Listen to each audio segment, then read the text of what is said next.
So let's get into what we're going to do today, which is basically just kind of like introducing exponents. Okay, reintroducing them for the millionth time. Okay. Technically, you could bring in any type of thing because America is not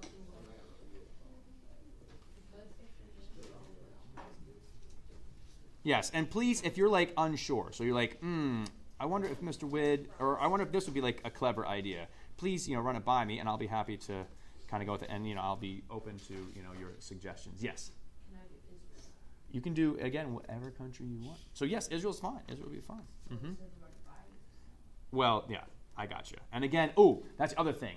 Please make sure that you kind of have 2, maybe even 3 countries in mind, because I'm gonna kind of randomly go around the room. I have like randomly picked students and stuff like that. So that way, it's fair. If I just, if someone says Germany and then someone else picks Germany, I don't want 2. So, well, if someone else wants it, if someone else wants it, then they get it. If you're not up first, so you just make sure you have other countries in mind. There are no dibs. I will be going around randomly. Okay. Back on track here, though. Okay, so. I want to kind of get started here with just some review of the basic properties of exponents, right? So when you have a number raised to a power, right, like 2 to the third, what does that really mean to do mathematically? So, Jeff? It means you multiply it by itself that many times. Yes, so this would be 2 times 2 times 2, which is 8, right? And so that rule, kind of follows here the same way for like 2 to the 2, which gives us 4, and then 2 to the 1, which gives us just the 2 there. Okay, but then it gets kind of weird because like that idea, how many times you multiply it by itself? Well, when you have 2 to the 0, how do you multiply something by itself 0 times? It's always 1. So, well, it's always 1 except when you have 0 to the 0. But you're right, it is 1 in this case. Okay, so that 0, 2 to the 0 is maybe doesn't quite follow that idea of when you raise something to a power, if you just multiply it by itself that many times. Because 2 to the 0 is like, what's that going to be? You can kind of see why it should be 1, though, if you kind of see the pattern here, right? Every time we lower our exponent by 1, what are we doing here? So, cutting it in half or dividing it by 2, right? Dividing by 2, yeah. And so then we can follow that step 1 more, because again, if 2 times itself 0 times, it makes sense. How do you do 2 times itself negative 1 times? Again, that doesn't quite make sense. But if we follow that same pattern, right?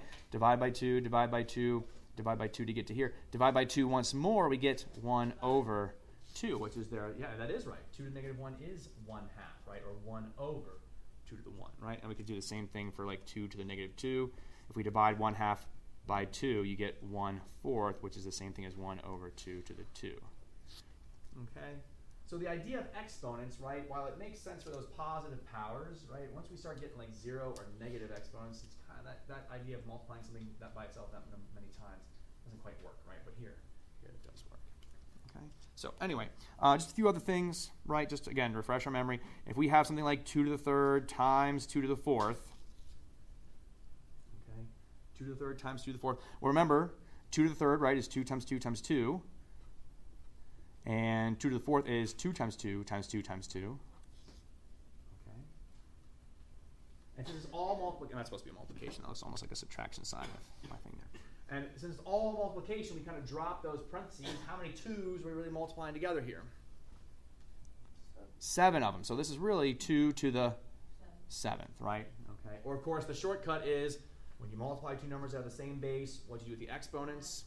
Add, right? So 3 and the 4, right? 2, and by the way, a base, right? Base is the big number, right? And then the exponent is the little number up in the upper right corner there. Okay? Base is the same, so we add the exponents. All right, when you multiply. Likewise, if we have like 2 to the third to the fourth, right? Well, that's 2 to the third times 2 to the third times 2 to the third times 2 to the third. Okay, we can use that previous property. Right? We're multiplying all these 4 things together. We add the exponents. 3 plus 3 plus 3 plus 3, 12, right? But of course, what's the shortcut here? When you have a power raised to a power, what can we do? Multiply. Exactly right. Okay, multiply. So that is the shortcut. But the shortcut, again, it's not just like magic, right? The idea is you use those same exponent properties that we just talked about right here, right? 2 to the third to the fourth means you're going to take this 2 to the third and multiply it by itself 4 times.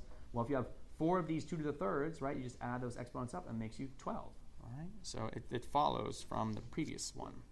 All right? And then one more little property here. How about 2 to the fourth divided by 2 to the third? We subtract, right? Yeah, so that's going to be 2 times 2 times 2 times 2 over 2 times 2 times 2. And we're left with just 2 to the 1. So yes, the shortcut there, subtract, right? If they have the same base that if you're dividing two numbers with the same base, subtract the top, or do the top exponent minus the bottom exponent. Right? Exactly right. Okay. We don't really have a property for 2 cubed plus 2 to the fourth. Right? You just kind of do it. Okay? When you throw an addition or a subtraction, not really any properties there. You just kind of just do the math, all right? You can't really like combine them in any kind of special way. All right, so let's just do some examples here of some simplification, and then we'll take a look at some graphs. All right, so simplify. I'll just do one, and I'll have you guys try one, okay? So let's see here. 2 to the negative 9 all over 2 to the negative 7 times 2 to the negative 5.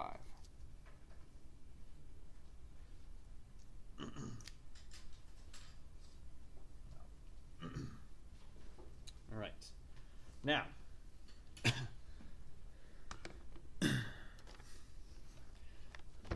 when it comes to simplifying exponents, there's like multiple paths you can take sometimes. All right, and so this can make it a little bit tricky for some students because I don't know if there's like always just one way to go about it as far as like which way is always going to be easier. Sometimes one way is easier, sometimes another way is easier. Okay, but in this case, let's see here. I'll call on someone. Let's go to Caitlin. Caitlin, any ideas here? How would you like to proceed with this? Can't you? Because when it's in a fraction like that, doesn't the negative just mean they're on the wrong, and you can switch the denominator and the numerator? Okay, so what would you like me to write here then? Like 2 to the 7 times 2 to the 5th over 2 to the 9th. Aha. Okay, so yes, right? We learned up here, right, when we had like 2 to the negative 2, that's the same thing as 1 over 2 to the 2. Or 2 to the negative 1, that's the same thing as 1 over 2. So it's like the reciprocals, exactly right. And so since these all have negative exponents, they can just, like, you can just kind of reciprocate the whole thing, okay? The 2 in the denominator can move to the numerator, the 1 in the numerator can move to the denominator, and we have this. Okay, great. Very good. All right, so then let's go to Ben. Ben, how can we proceed from here? Again, you may have done it differently, but how can we go from here? What's an idea here for us? Add the exponent to the top. Okay, so we would get 2 to the 12th over 2 to the 9th. All right, so far, so good. And then, Molly, last step, what can we do to simplify this? Subtract 12 and 9 and 2. Yeah, 2 to the third, which we could also then just finally say is 8, if you like. Okay? Lots of other ways we could have done this. You could have multiplied first here, and so you get a negative 12, and then do negative 9 minus negative 12. That would also work, you know. You could have expanded all these out if you wanted to, and then just simplified those numbers. Your choice, okay? So... questions on any of that? Okay, pretty straightforward stuff, yeah? So here, this is one for you to try then. A over b squared to the negative 2 times a squared over b to the third. Like that. Okay? Let's go ahead. Give that one a try. Again, simplify it however you can.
Okay, that's what I'll do.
All right, let's go over this here.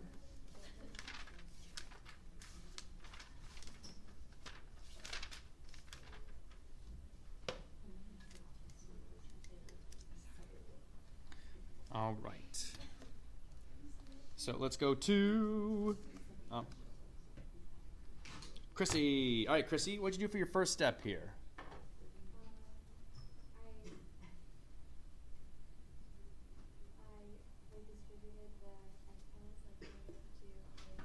Okay, so you rewrote this little like fraction here as what then?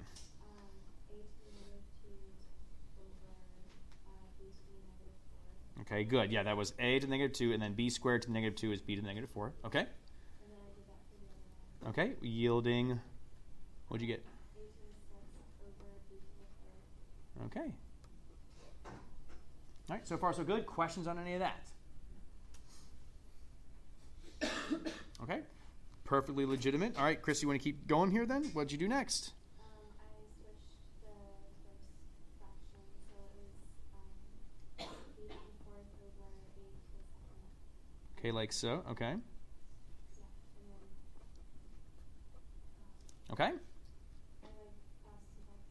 multiply, or I Yeah, it's like not really cross multiplying, like cross simplifying is what maybe, I don't know if there's a word for it. That's what I kind of call it. But you saw like I'm guessing you saw there was an a squared, you saw there was an a to the 6, and you simplified those, right? Okay, I got you. Yeah. So that cancels that cancels that, leaves it behind a 4, right? And you do the same thing with the b's? no. Not yet. Okay.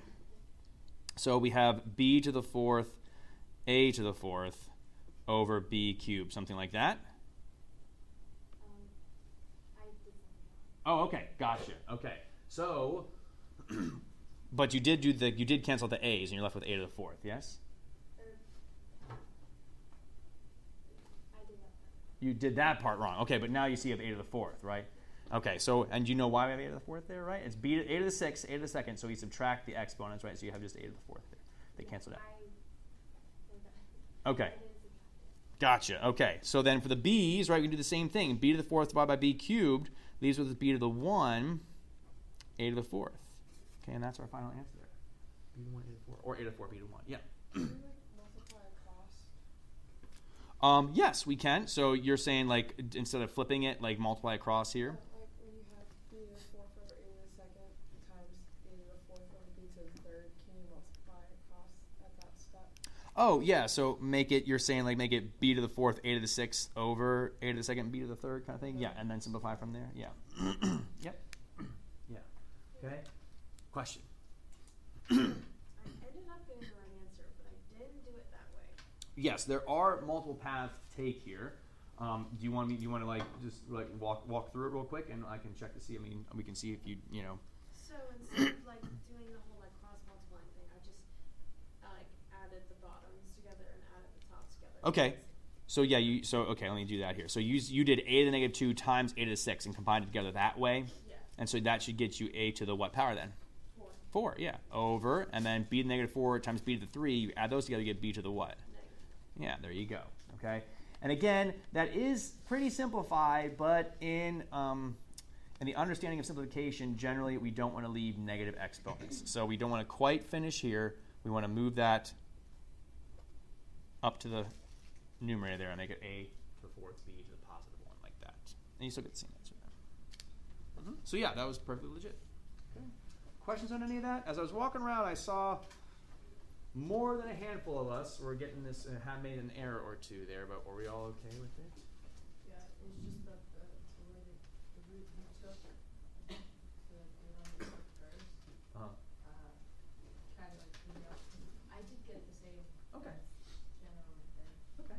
It's just we're gonna simplify it at the end. Gotcha. Yeah. And there are different ways to go, right? There are different ways to go here. So yes, that's kind of a tricky thing here. There's not one path. So I might show you one way that you maybe like doesn't make sense for you, but then you would maybe do a different way, and that's fine. Okay, I will try to show different ways and stuff like that. But all right, so no questions on that.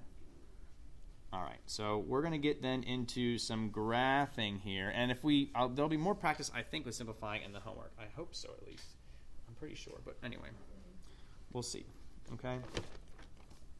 Let's talk about graphing these things real quick too, and we're gonna talk about graphing exponential functions.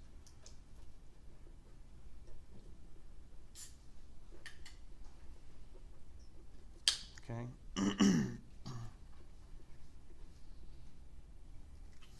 So, exponential function graphs, those would be functions of the form a times b to the x. Okay. Believe it or not, this is going to be the form that your population growth models will be taking. Okay. You'll come up with a and a b value. Those will be done by your calculator for you, though. So you just have to make sure you can type the data into your calculator. Your calculator will do an exponential line of best fit, or a curve of best fit, and give you the a and the b there. Okay. Some stipulations, though. Some stipulations.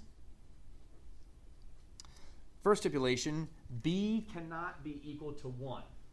Now, why do you think we stipulate that here? What would happen in this function if b was 1? Then it's just A. It would just be a, right? And is that exponential anymore? No. No, okay, so it would just be like a horizontal line. So b can't be 1. All right. Also, b has to be greater than 0. Now, why do you think we need to make that stipulation? Because then it's just 0. Well, sure, okay, right. We couldn't, right. So b can't be equal to 0. Right, that makes sense because, again, if b was 0, then the whole thing would be 0. But also, b greater than 0 means b cannot be 0. B also cannot be negative, okay? So sure, b equal to 0 would make it 0. Backwards sign. Well, so it wouldn't make it backwards. Really think about here. So again, think about the x values. You can plug in any x value you want there, right, for this function. And if b is negative, what are the problems we're going to run into here? For example, if x was 1/2, 1/2 is the same thing as what root? A square root. And if b was negative, we'd be imaginary, right? So for some values of x, if b was negative, there'd be no problem, right? If x was like -3 or -5 or you know, +2 or 3 or 4 or whatever, you could have, you know, b could be negative, no problem for those numbers. But then you start talking about like the fractions, because again, our domain here could be any number potentially. If you start talking about fractions, well, it's like 2 would work in for x, but like 1/2 would not. You know, 3 would work, 1/3 would work, 1/4 would not work, right? You'd have all these like special, like certain fractions and stuff that would not work. And so if you try to graph something like that, it actually on your calculator, it doesn't work. You'd have like just, I don't know, parts of it would be real and parts would be imaginary. And so it wouldn't really create like a graph. Okay, so we're going to split the possible values for b into 2 cases. Okay, so the first case, we're going to look where b is greater than 1. Okay, we're going to look at the cases where b is greater than 1. All right, and I'll just pick an example here of a function, f of x equals 3 to the x. Okay,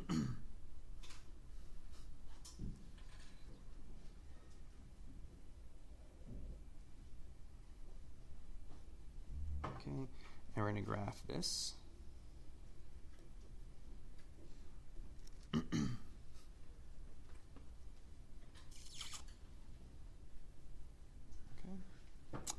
And before we go into graph this though, let's go ahead and like make a little chart here. an XY chart. I'm going to do it like horizontally like this. Just kind of give ourselves some idea about what kind of values to do. All right. Do we want to pick really large values of x here? No, because you're going to do 3 to that exponent, and that's going to get really big really fast. So we're going to try and keep our x values kind of low because we're keeping in mind that we're going to be doing 3 to that power. So I'll probably go as low as -2 in this case, and maybe go all the way up to like 3 or something like that. Okay, let's do like the easy ones here. So so if x is 0, what's 3 to the 0 then? 1. Yeah. Okay. 3 to the 1. 3. 3 to the 2. 9. And 3 to the 3. 81. Ooh, you missed one.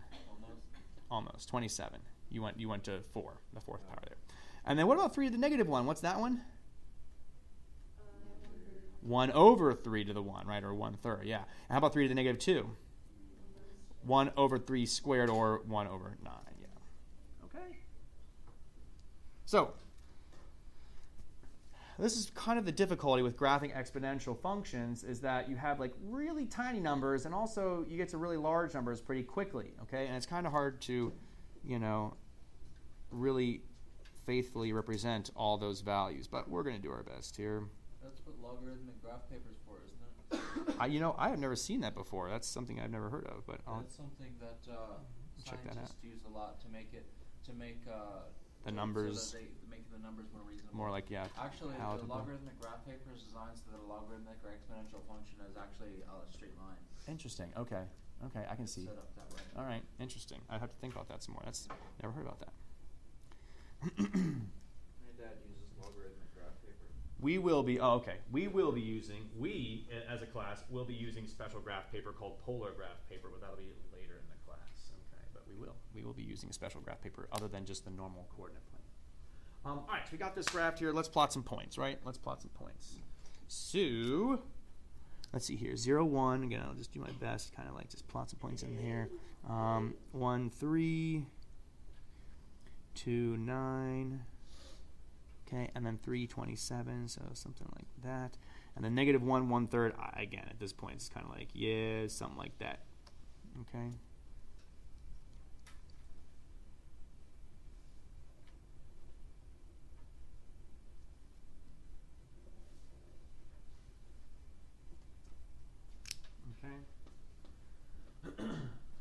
Will this function ever be negative? How can we kind of like convince ourselves that's true? I mean, it looks like it's not going to be negative, but how can we kind of argue that that's going to be true? What might we kind of give us evidence here? What might be a good like way to explain that? It's not Plugging in 0. Okay, plugging in 0 for x. Yeah. Yeah, it'd be 3 to the 1. Or so 3 to 0, which is 1. Okay. Yeah. B is greater than 1. Okay, so there is something to that, I think. Yes. Okay, so that 3 is positive. Is it possible to multiply 3 by itself a number of times, or divide 3 by itself a number of times, and you get a negative number?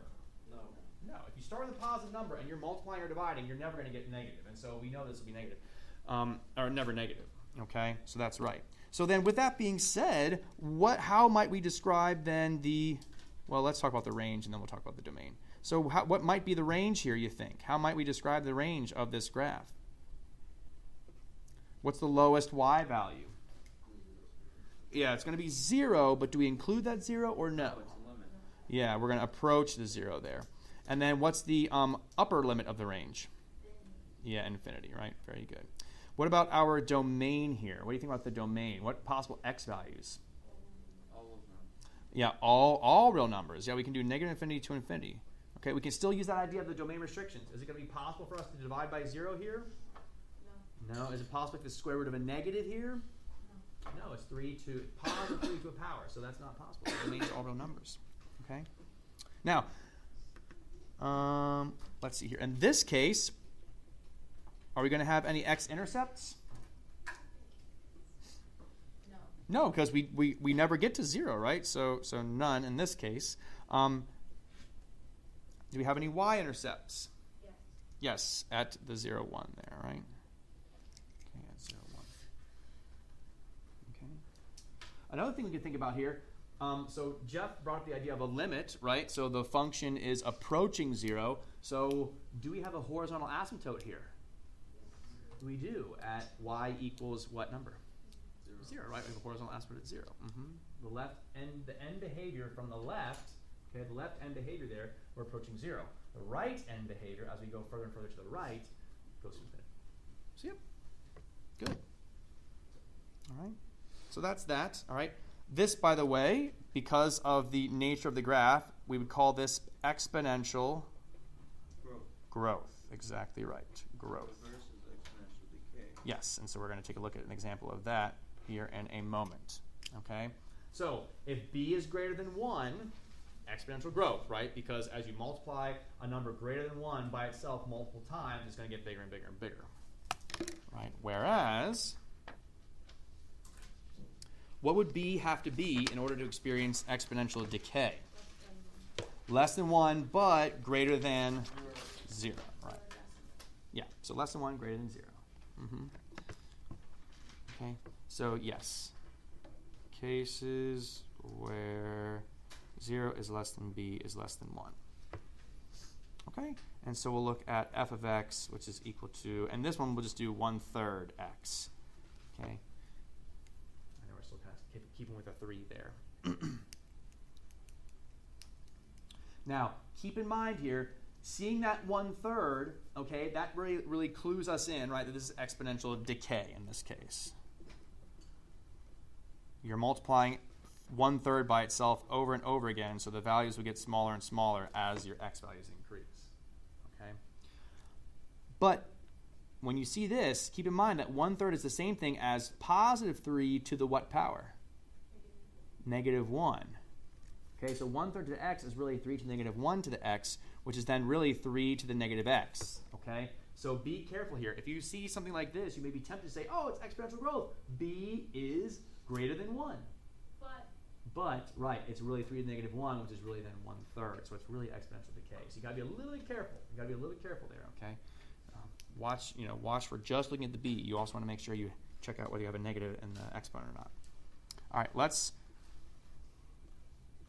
fill in this chart here. We'll use the same kind of x values here again, just keeping them small. So -2, -1, 0, 1, 2, and then 3.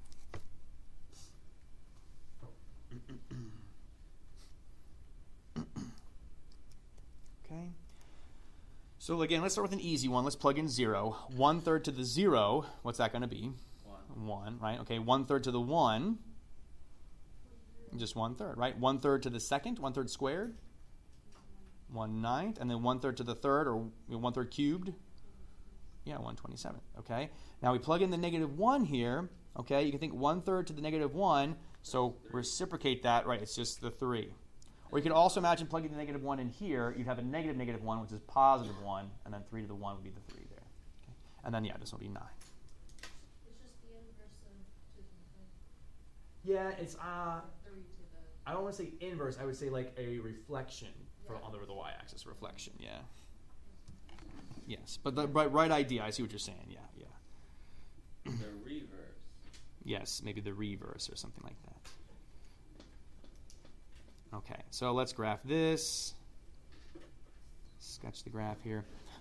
So again, I'll go like 1, 2, 3, 1, 2, 3. And then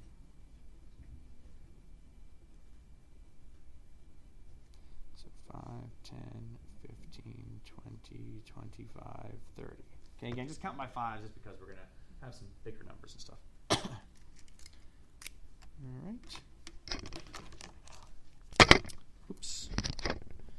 All right, so 0, 1, -1, 3, -2, 9, 1, 1/3, 1/9, 1/27. You get the idea there. It's going to be kind of...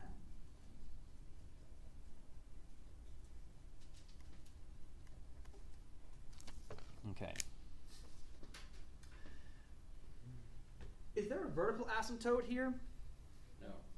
Is there a vertical asymptote here? It looks like there would be, though, right? Because it's like kind of like going up, right? It's kind of just going up, right? But it looks like we maybe should have a vertical asymptote. But again, vertical asymptotes, we know they occur. Where do vertical asymptotes occur? With the domain restrictions. When you like divide by 0, is dividing by 0 possible here? No. No, right? I mean, there's always a 3 that we're either multiplying by or dividing by, right, with the positive or negative exponents. And so because of that, right, we can put in any x value, right? There is no domain restriction here. All of our domain values are okay. So there's no vertical asymptotes. Even though it looks like it, it's just because it's increasing so much and so quickly that we have that that kind of behavior there. But in fact, we know the domain, right, is still negative infinity to infinity, are all real numbers, okay? And the range is also still 0 to infinity, okay? Be careful here. Sometimes students like to write this when they have problems like this because they're reading it from left to right and they're saying, oh, it's going from infinity down to 0.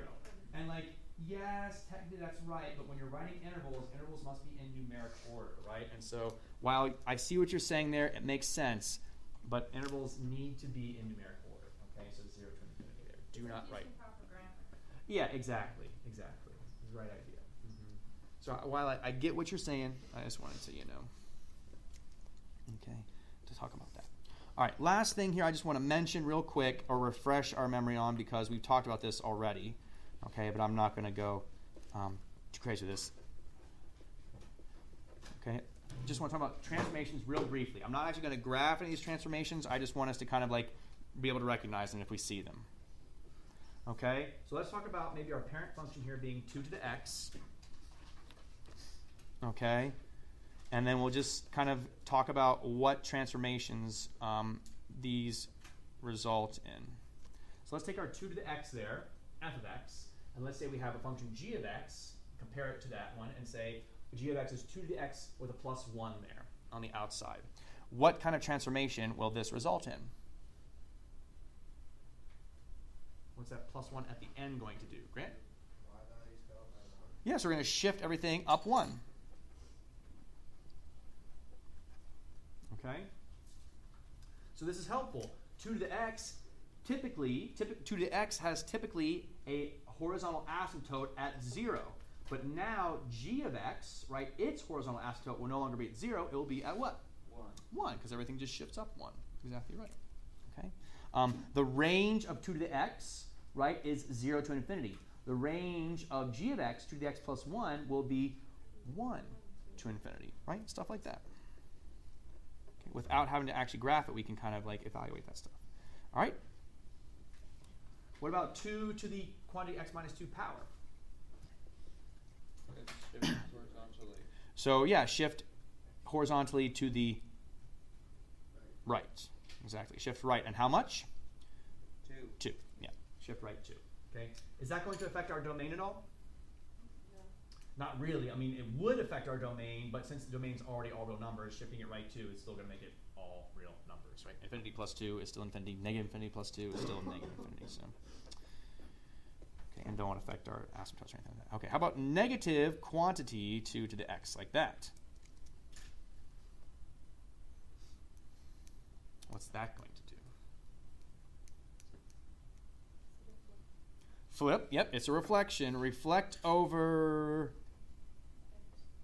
the x-axis. Yes, reflect over the x-axis. It's going to take what would normally be positive y values, right? It's going to take what would normally be positive y values and then make all of them negative, right? No matter what you get in here, you're going to make it negative, and so that takes your positive y values and flips them down to be now negative. Okay? One more. How about g of x equals 2 to the negative x, like this? What's that going to do? So now the negative is in with the x. Flip it over the y-axis.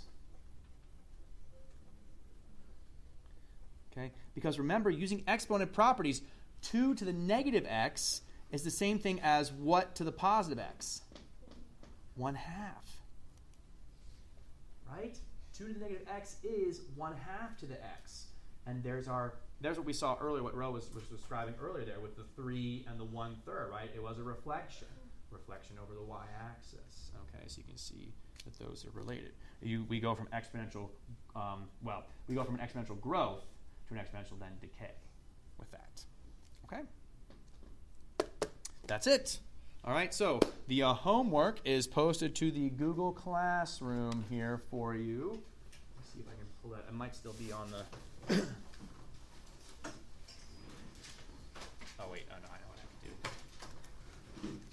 going to be out of the book